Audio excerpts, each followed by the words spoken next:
¿Cuándo pensar en una enfermedad de la médula espinal? Para eso invitamos a la doctora Isabel Cristina Restrepo Duque. La doctora Isabel Cristina es médica de la Fundación Universitaria San Martín, sede Sabaneta, y es residente de Neurología Clínica de tercer año, Universidad CES e Instituto Neurológico de Colombia. Bienvenida, doctora.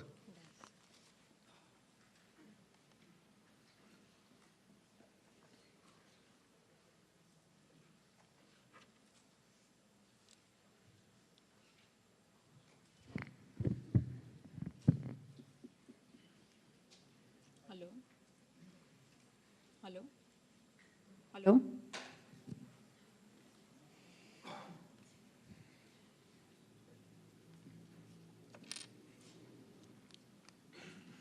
Bueno, muy buenos días. Luego de este sentido de homenaje que nos hizo aguar a todos el ojo, pues vamos a continuar ya con temas propiamente académicos. Entonces, el tema que voy a hablar el día de hoy es cuándo pensar una enfermedad de la médula espinal.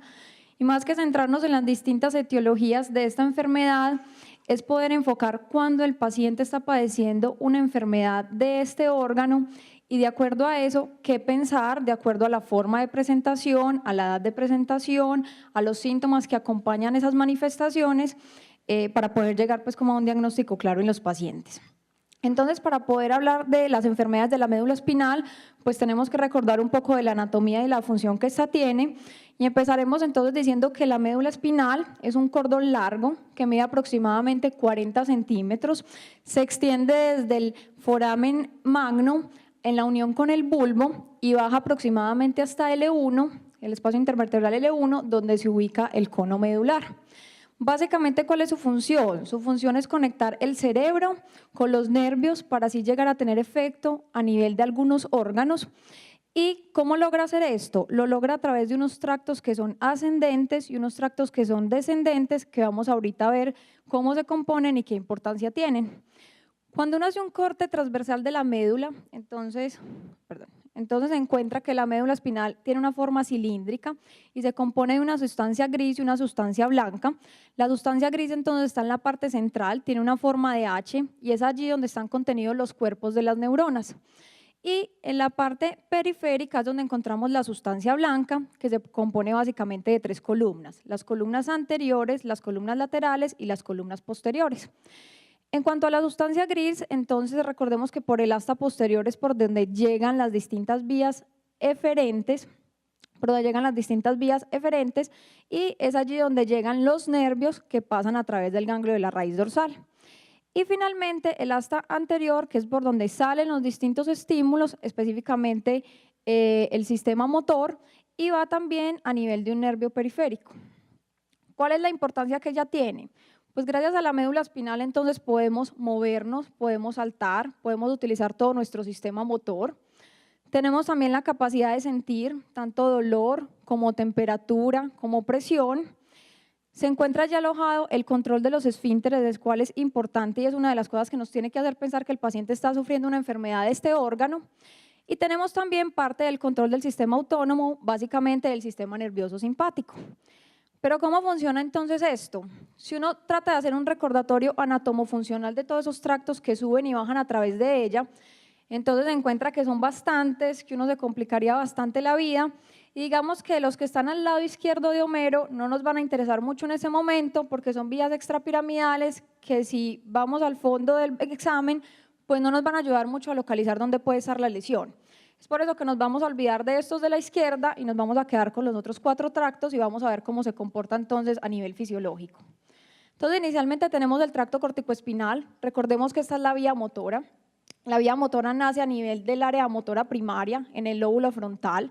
Ella baja a través de la cápsula interna, desciende a nivel del tallo y recordemos que a nivel del bulbo, específicamente en las pirámides, se decusa esta vía, es decir, pasa al lado contralateral. Cuando ella se decusa aproximadamente el 90% de las fibras y esas fibras continuarán bajando a través de la médula espinal por un tracto que denominaremos el córtico espinal lateral.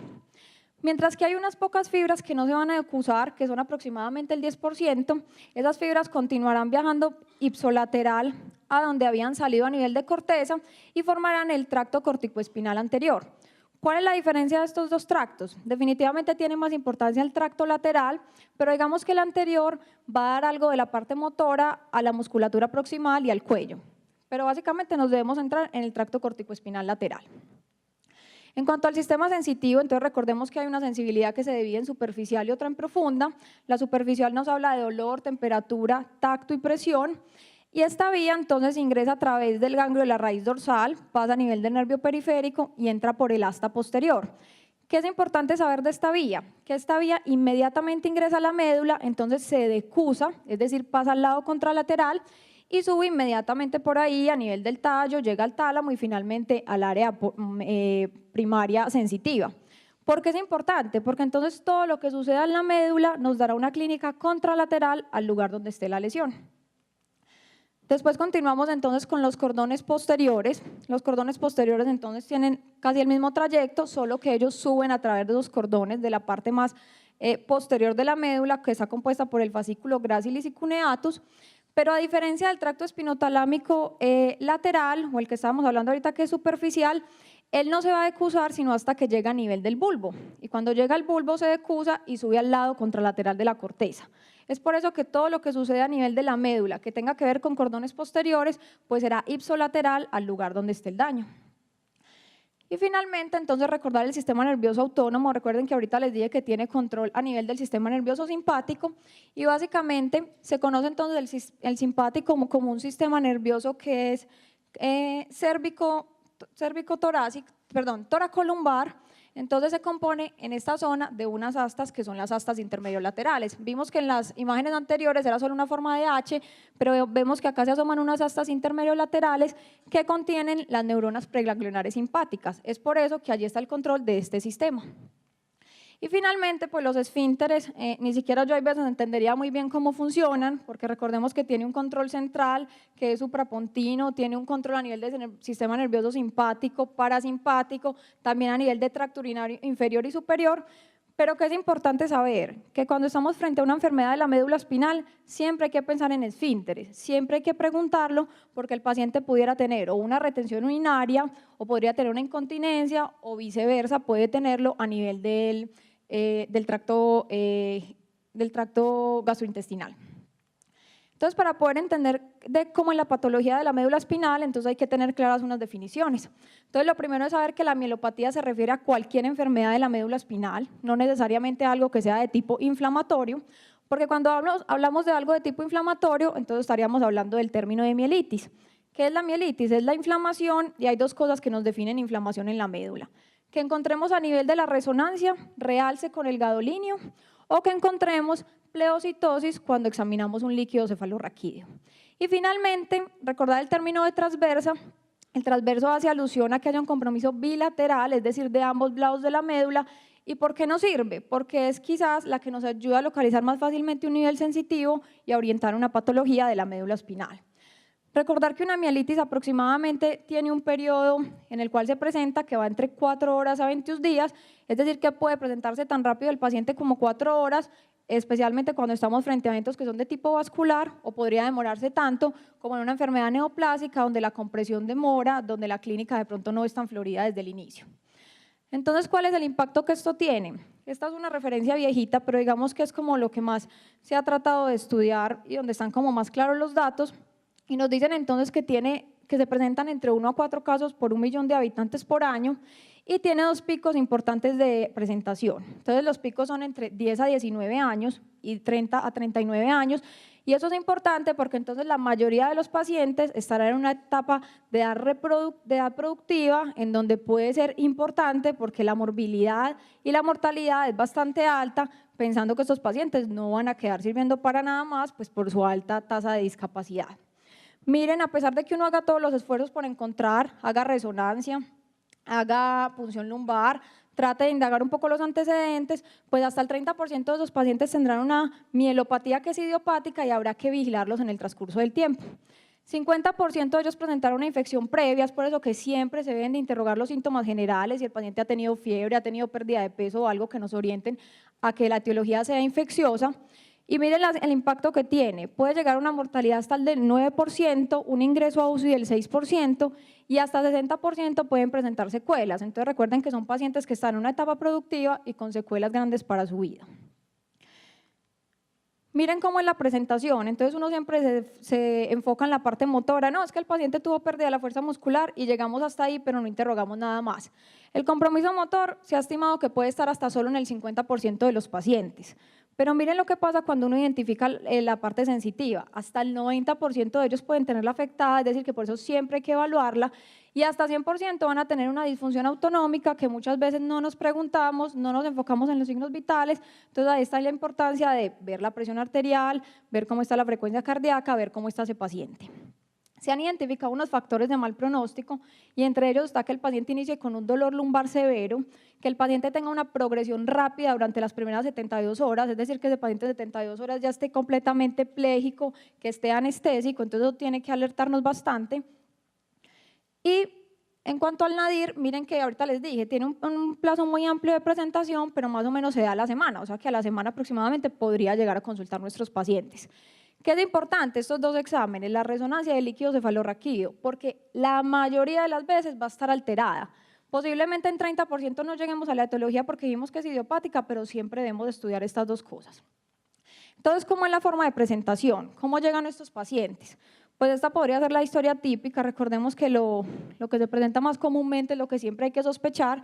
Entonces empezamos con un paciente que tiene un dolor lumbar, es un dolor lumbar que él no logra describir muy bien, que no es de características mecánicas.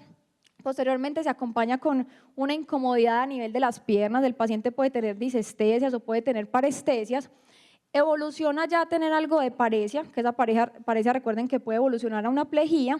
Y finalmente vamos a ver que el paciente tiene un compromiso de esfínteres hasta llegar a una disfunción autonómica. Entonces digamos que esto es lo clásico y esta es la evolución que hay que tener en cuenta cuando consulten estos pacientes. Puede que nos llegue en el momento del dolor lumbar, puede que nos llegue en el momento de la debilidad, pero siempre pensar que cuando ha tenido ese círculo, pues es una de las cosas que tenemos que sospechar. Entonces, si no funciona bien la médula, ¿qué pasa? Pues encontraremos un paciente pléjico o parético, encontraremos que el paciente tiene una alteración de la sensibilidad y les pongo este muñequito con chuzitos porque vamos a ver que lo que más ayuda es hacer el estímulo doloroso con aguja o ver cómo está el dolor de ese paciente. El paciente tendrá alteración de los esfínteres, que ya se los he mencionado varias veces.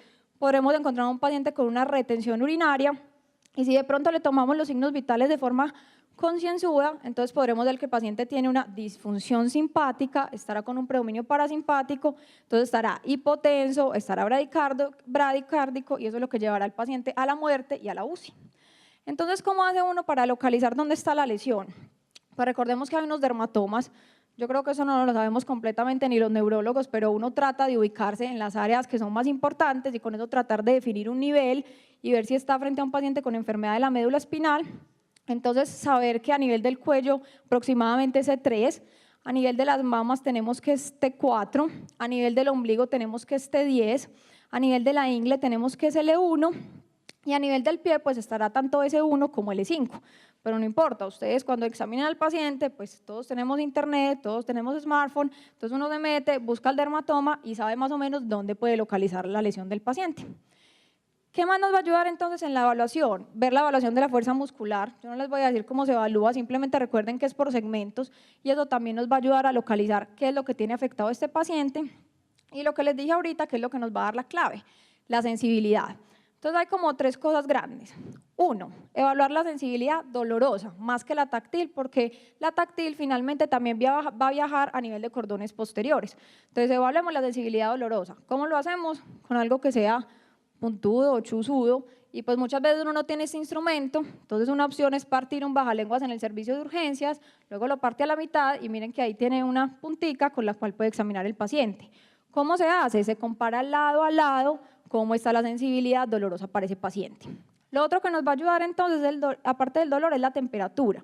Entonces, a nivel de la temperatura, digamos que no es muy popular el diapasón, pero es uno de los instrumentos que podemos tener en el servicio de urgencias, aunque sea que haya uno, y lo que hacemos es por donde se toma el diapasón, ver cómo está la sensación de temperatura en ese paciente. Se supone que el paciente debe sentir eso frío. Y finalmente, lo otro que nos va a ayudar principalmente con cordones posteriores, entonces recuerden que con cordones posteriores va tanto la vibración como la propiocepción, pero digamos que la propiocepción requiere un poquito más de entrenamiento, a veces no es tan fácil ubicar dónde está la articulación, entonces vamos a hacer la evaluación de la vibración. ¿Cómo se hace? Se le pide al paciente, entonces, que diga hasta qué momento siente vibrar el diapasón. No es decirle, señor, ¿usted siente que vibra? No vibra, no. Lo que hacemos es poner el diapasón, contabilizar cuánto dura la sensación de vibración y pues si no estamos enfermos, que yo creo que no todos estamos enfermos, entonces lo ponemos posteriormente en una de nuestras articulaciones para ver si eso concuerda. Entonces serían como las dos formas más fáciles de ubicarnos.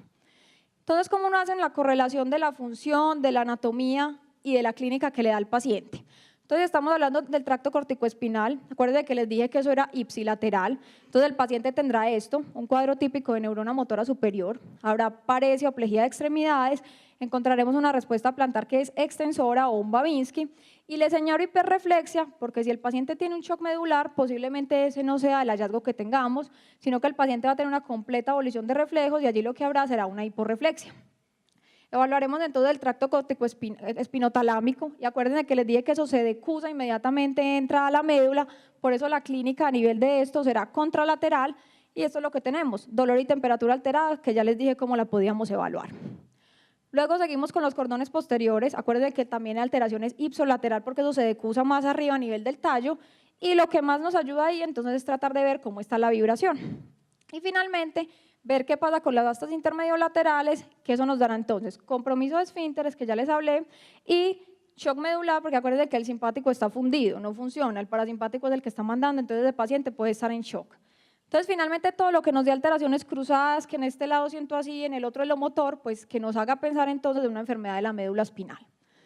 Entonces, tres cosas grandes que hay que preguntarse cuando estamos frente a este paciente. ¿El paciente tiene una mielopatía o tiene una neuropatía? Porque eso, digamos que va a tener un enfoque distinto, unos exámenes diagnósticos distintos. ¿Cómo hace uno eso? Con los síndromes neurológicos, ¿cierto? Entonces, recuerdo esa tablita que siempre le ponen a uno de motoneurona superior, motoneurona inferior y síndrome miopático. Yo no se las voy a leer todas, pero recuerden que la motoneurona superior entonces dará en el momento agudo hipotonía, que los reflejos en general va a tener hiperreflexia, pero acuérdense en la excepción de la hiporreflexia que puede estar en el shock, encontraremos Babinski o una respuesta plantar extensora, los reflejos cutáneos abdominales y cremasteriano estarán abolidos y la distribución, recuerden que es un amplio grupo regional. Cuando uno tiene motoneurona superior, o queda parético de una mano, o queda hemiparético, pero no es algo tan sutil, tanto en motor como en sensitivo, como lo da una neuropatía. La segunda pregunta entonces es si es compresivo o no. Recuerden que les dije que esto tiene una alta mortalidad y una alta morbilidad. Entonces, si yo tengo una etiología compresiva, ¿qué hay que hacer? Correr con el paciente para poder salvar esa médula. ¿Qué me va a decir si es no compresiva? Una resonancia magnética. Digamos que yo sé que no todas las tenemos disponibles, pero si tenemos un paciente en un pueblo que llega con esa sospecha, es el paciente que más rápido hay que remitir, al igual que el paciente con el ataque cerebrovascular. Y con la resonancia, pues sabremos si es una alteración de tipo neoplásico o no, y ya se tomarán pues como las decisiones respectivas. Y la tercera pregunta es si es una mielitis. ¿Y cómo lo reconocemos? Con las tres cosas que les dije ahorita. Tiene realce con gadolinio, tiene aumento de las proteínas y de los leucocitos a nivel del líquido cefalorraquídeo. Entonces, si la respuesta es sí, estaremos frente a un paciente con una mielitis y habrá que ir a buscar las distintas etiologías. Recordar entonces el shock medular. Recuerden que es una disfunción autonómica. Hay compromiso medular porque se dañó el simpático, esas astas intermediolaterales no funcionan.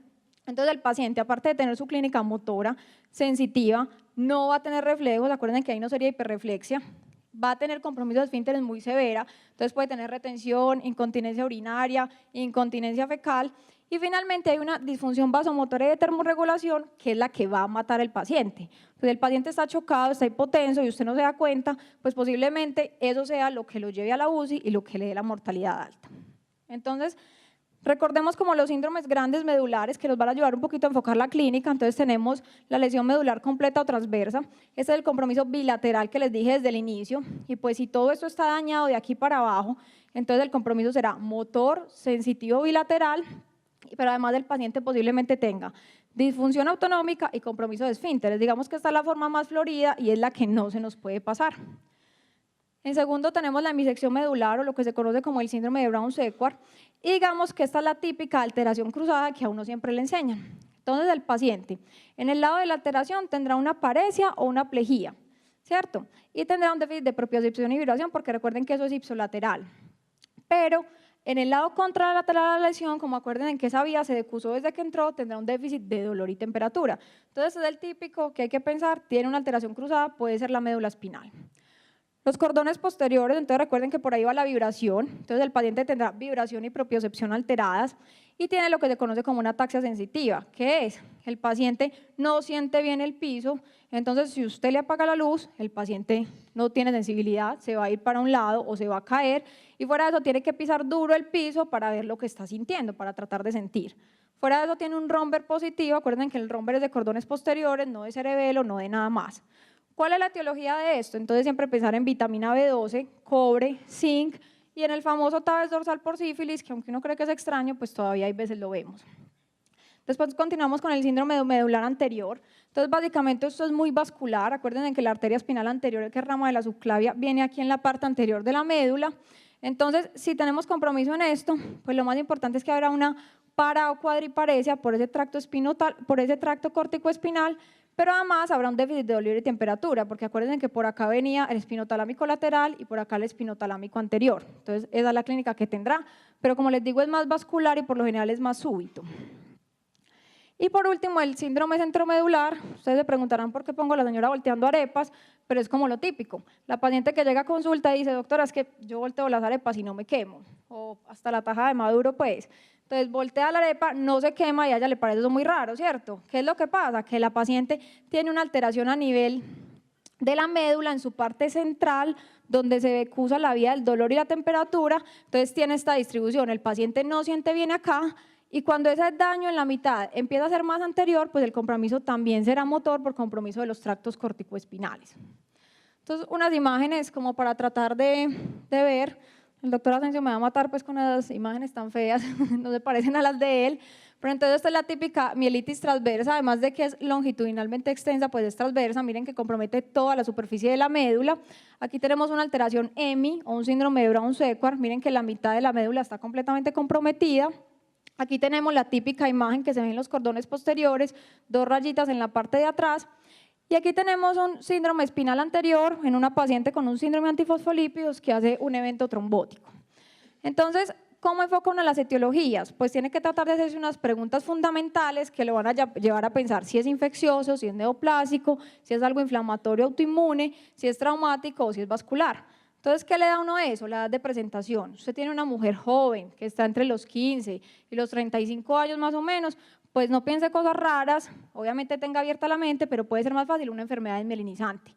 Si está usted frente a un paciente que tiene un antecedente de un CA, de una neoplasia, pues más fácil piense que el paciente hizo una metástasis. Si el paciente viene previamente con un cuadro febril, con un cuadro de pérdida de peso, pues piense más fácil que es o algo infeccioso o el paciente tiene un absceso que le está comprimiendo la médula espinal. Siempre pensar los síntomas acompañantes, entonces el paciente ha tenido fiebre, ha tenido rash, ha tenido otras cosas que nos hagan pensar, ha tenido meningismo. Y finalmente, condiciones asociadas, pues que si llega el paciente con lupus, con antecedente de síndrome antifosfolípido, pues piense que eso es lo que le está produciendo la mielopatía. Posiblemente no sea, pero es lo más grande. Piénselo siempre porque es lo que el paciente tiene. Si tiene una paciente con antecedente de enfermedad desmielinizante, piense que es una recaída y que es una nueva mielopatía. Entonces ya casi para terminar, este algoritmo pues es como súper cansón, pero para recordar algunas cositas. Entonces la prioridad es excluya que eso es algo compresivo porque acuérdese que eso es lo que le va a salvar la médula al paciente. ¿Cómo lo excluye? Haga una resonancia magnética que tenga gadolinio en las primeras 4 horas. Usted ya excluyó que no hay una mielopatía compresiva. Entonces lo segundo que tiene que hacer es una punción lumbar. Nunca vayan a puncionar sin saber que hay algo que le está comprimiendo al paciente la médula, porque si yo punciono y tengo un absceso, pues ahí sí el paciente queda como peor. Con el líquido entonces usted lo que hace es, si hay pleocitosis, si hay positividad de la resonancia que usted ya vio, entonces estamos frente a una mielitis, usted lo que va a mirar es qué extensión tiene esa desmielinización. ¿Cómo lo hace? Pues pidiendo un neuroeje completo, viendo cómo está el resto del cerebro y viendo qué más puede tener ese paciente. Entonces los pasos serían tener una alta sospecha clínica, hacer un interrogatorio amplio y dirigido, recuerden las condiciones asociadas y los síntomas acompañantes, hacer un examen clínico y neurológico muy completo, acuérdense de la semiología, y finalmente, pues aunque no está disponible, pero hay que saber que hay que pedirla y hay que correr, si tenemos un paciente lejos de la ciudad, es pedir una imagen por resonancia magnética. Entonces las conclusiones de esta charla son que ante la sospecha, los hallazgos clínicos y el interrogatorio son indispensables porque nos van a enfocar qué tiene nuestro paciente. Se debe tener en cuenta siempre todas las etiologías, piense todas las posibilidades y no se quede con una sola porque eso va a depender del tratamiento. Lo primero es descartar etiología compresiva porque depende de eso la viabilidad de esa médula espinal. No olviden vigilar y mantener al paciente estable hemodinámicamente. Acuérdense de la disfunción autonómica, de tomar los signos vitales, de ver que el paciente no termine en una UCI, que no termine con un shock. Y finalmente, siempre pregunten, examinen los esfínteres, porque el que no mete el dedo, mete la pata, y eso es muy importante. Muchas gracias.